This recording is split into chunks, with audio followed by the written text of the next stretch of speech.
Hi everyone, and welcome to the first episode of Can I Do It Better with AC Milan. So the simple premise behind this series is, can I do better with AC Milan than AC Milan did in real terms in the season 2018-19? So not the current season that's just started as we speak in terms of when I'm recording this, but the previous season, 18-19. Can I do better than AC Milan did?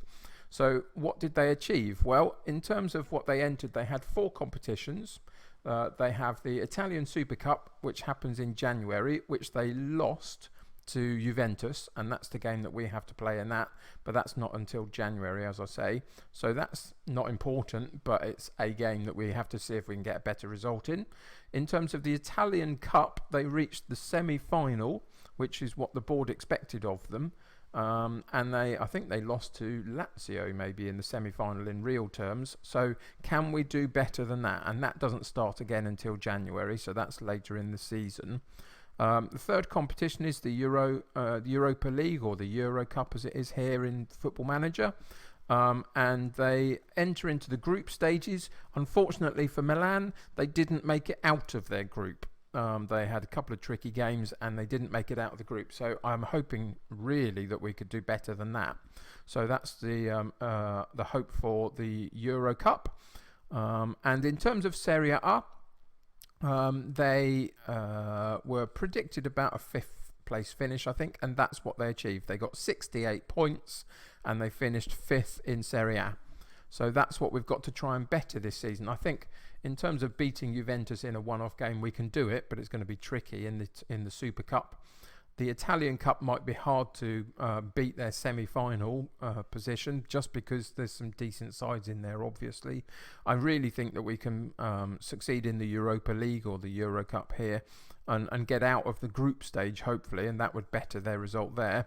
And in terms of the Serie A position of 5th place, if we go and have a look at it, and let's have a look at what the season preview is, you can see here again they've predicted a 5th place finish with Roma, Napoli, Inter, Juve above them, and the likes of Lazio and Fiorentina just below them. It's going to be tricky, I would suggest, to get into the top 4, but it's perfectly doable if we are a bit smart about how we go about some of the games, and maybe about what we can do in the transfer market a little bit just before the start of the season. So if we go and have a look at the squad itself, I've already been in here and I've just moved a couple of bits of dead wood into the under-20s to see if I can sell them. The likes of, let's go and have a look and see who I moved. The likes of Barini was one of the key ones. If we go and have a look at his attributes, they're just not good enough. I don't know why he was bought, but I don't like him. I've listed him. He's unlikely to go out quickly because he's only just signed for the club, but I don't want to use him, so he's in the under-20s, so that's fair enough. It's unfortunate that Gustavo Gomez is out of the club already. They loaned him out and I can't recall him from his loan, but he's a reasonably good central defender, so that's a bit unfortunate. Similarly with Andre Silva, he's already gone out on loan to Sevilla, and whilst he's not the best striker in the world, he was decent backup, I would suggest. So it's slightly unfortunate that he's out as well. Other than that, the likes of Simic I've moved into the under-20s as well, just because he's not good enough. Again, I just don't think those attributes are good enough, so I've listed him. We'll see whether we get anybody biting on him. Antonio Donnarumma, who is of course the brother of our number 1 first choice goalkeeper, which we'll get to in a second, again isn't a bad player, but he's not quite up to the standard for this particular save that I want him to be, so there's no point in keeping him around. No point in being connected to any of these players when it's just a one-off season, as that's what I probably should have said. This particular save is just literally going to be one season, about probably 10 episodes, just to see in the one-off season whether I can better the results of AC Milan. And so it's going to be quite a quick series, so there's no point in me getting too attached to any of these players or trying to build for the future or anything like that. So I'm not going to do any of that. I just want to see if I can get the best squad together and see if I can better their results. So those are a couple of the players that I've taken out of the side. And in terms of what that's left me with a fairly balanced squad. There's cover for most things. I'll let you know a couple of positions that I'd like to improve upon if I can. But we've got a couple of really good goalkeepers. Pepe Reina has been brought into the club as an ageing 35-year-old goalkeeper, but still got some really good attributes that will be a good backup goalkeeper. I think, I'll have complete faith in putting him in if I need to. But of course, the younger Donnarumma is the number one choice goalkeeper, and why wouldn't he be? At 19, his statistics, his attributes, should I say, are really great, and he can only improve over the season that we play with him, I think. So it's natural that he would be the first choice goalkeeper, and he will be. In terms of formation, I should say that just before we continue looking at who's around. This is the formation I want to play. I want to play the asymmetric formation, the 4-1-4-1 asymmetric with the attacking midfielder right. That's the structure I want to play because it fits a lot of the players that are already here. For example, Bonaventura is perfect for that midfield left role on the sort of central midfield line rather than attacking midfield line. So that's one of the key reasons why I want to play this, and he's got some decent attributes to play that position, I would suggest. So yes, that's why I want to play the asymmetric formation, and it fits what I've got, etc. There's a couple of players that might force their way into the starting lineup. I mean, Biglia is 32 years old, hasn't quite got the pace about him anymore, but has got some really great attributes to play the deep lying playmaker role. But of course, in terms of loans into the club, what AC Milan have already done for me is bring in Bakayoko, who's got better physicals and maybe not quite the composure on the pass, etc. But yeah, he's worth having around again. So he may force his way into that position possibly. But we'll have to wait and see. In terms of my central defenders, I've got 4 that are decent in terms of Zapata and Caldara on the bench as I currently see it, and Musio and Romagnoli. I'm going to be really bad at the enunciations of some of these names. I apologise for that, but those currently are my 2 first choice, but that can change at any point depending on who's playing well. Similarly with the fullbacks, I've got Conte on the right hand side and Rodriguez on the left, but I've got some really good alternatives in Strinic on the left hand side. You can see his attributes are decent enough, and Calabria on the right hand side, again decent young Italian player, but and will continue to improve, I hope, but he can play at this point as well. So there's some really good options in the defensive unit. I'm very happy with that. We'll see what happens over the next sort of month. The likes of Zapata are wanted, and so if we get decent options for clubs coming in for our players, then we may well take it and reshape the squad. But in terms of defensive and goalkeeping, I'm perfectly happy. Again, in central midfield, the 3 central midfield roles, the deep lying playmaker role, the box-to-box midfield role, and the attacking midfielder role, I'm happy with our first choice 3. I think they're really good. I've said also that I'm happy with Bakayoko as a potential replacement for Biglia.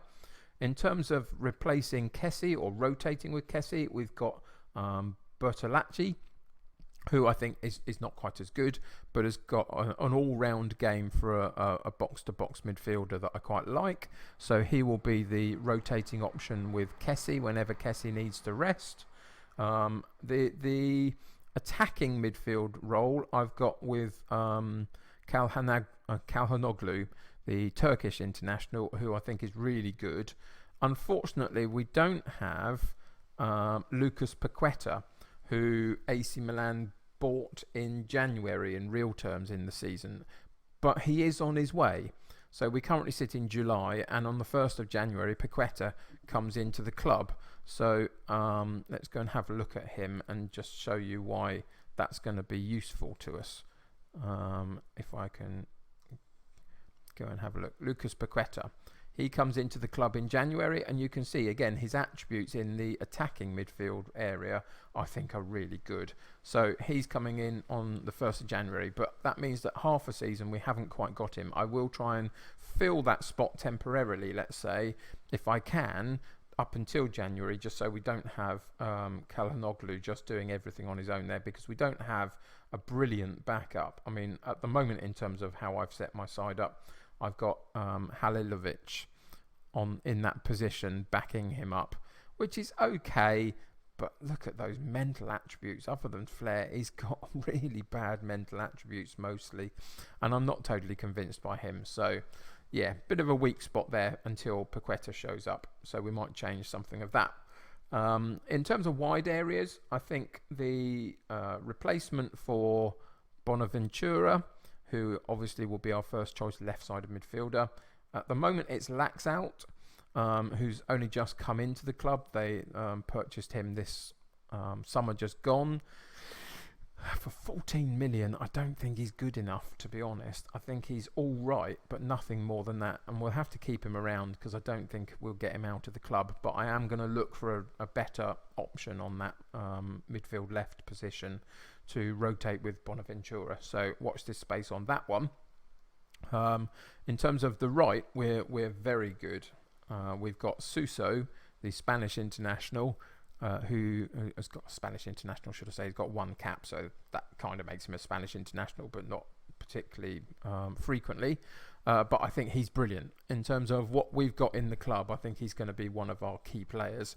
So I would hope to get the best out of him playing on that right-hand side as the inside forward. So that's going to be our first choice. And in terms of replacing him whenever he needs to take a break, etc., we've got Castillo. I think that's it. Castillo. It's going to be terrible, I assure you. Sorry about that. Anyway, Castillo. He can come in on that position and has got some good attributes, and I think can back up Suso perfectly well. And if we get somebody that can play the attacking central midfield role a bit better, we've also got the third option of Halilovic, who can play on that right-hand side as well. So, yeah, I think we're pretty suitable in those wide areas, other than the one replacement that I'd like on the left-hand side. And then we've got our striking options. Now, our striking options are a little thin on the ground. I would like an addition in this position. Now, Higuain started, if you remember, before he moved to Chelsea on loan from Juventus halfway through the season, in real terms, in 18-19, he started at AC Milan on loan. And so that's where we start. I'm really hopeful that we can get the best out of him and keep him all the way through the season, because look at those attributes. I mean, for goodness sake, if you can't get goals out of Higuain, I'm not quite sure who you can get goals out of. So we expect big things from him. In terms of backup, we've got, of course, Patrick Cutrone, whichever way that's supposed to be. In real terms, as we speak, he's just moved to Wolverhampton Wanderers in the Premier League in terms of season 19 and 20. But for 18-19, he's at Milan and will be a perfectly good backup striker for whenever Higuain can't play for whatever reason. But I would like to bring in one more, and I'll have to go and hunt for that at some point. So yeah, that's a brief overview of where the squad is at. I do look to make a couple of changes if I can before we properly get going into the save. You can see I haven't played any of the friendlies yet, etc. So I will go through them off camera and go through the transfer window off camera and see what we can achieve. In terms of finances, Milan aren't that well off really. We've got 37 million in the bank, 20 million in terms of a transfer budget, about 40, just under 50 grand a week in terms of what we can do in terms of wages. So we could change some of that around a little bit depending on if we sell anybody, etc. But it's not a lot to play with, but I'm hopeful that we can do something with it. In terms of what we've got coming up in the next couple of episodes, so I will play through August myself, play those first couple of games against Sassuolo and Parma, and then once the transfer window is shut, I will come back, and the next episode for us will be just before we play Inter Milan. I will go through the transfer dealings that we've done, any issues that we've got left in the club, see where we're at, see how we're setting up, and then we will play Inter Milan as our first episode game. So that's going to happen in the next episode. You can see that we've got the Europa League, the Euro Cup coming up in the first half of the season, but in terms of domestic cup competitions and the Super Cup final, that doesn't start till January, so that gives us a clear schedule to process properly, think about the Serie A and the Euro Cup for the first half of the season, which we will quite happily do. I don't think there's an awful lot more to tell you at this point, really. I think you can see that we've got a good foundation in terms of what our squad is. I think we can improve it a little bit here and there. And then we've really got to go and see if we can better these results. So once again, what were the results? It was 5th in the Serie A with 68 points. It was being knocked out of the group stage of the Euro Cup. It was reaching the semi-final of the Italian Cup. And it was losing to Juventus in the one-off game in the Super Cup. Those are the results that we have to better. I think we can. I hope you come along for the journey with me and enjoy the ride. But for now, that's all I've got for you in this particular sort of introductory episode.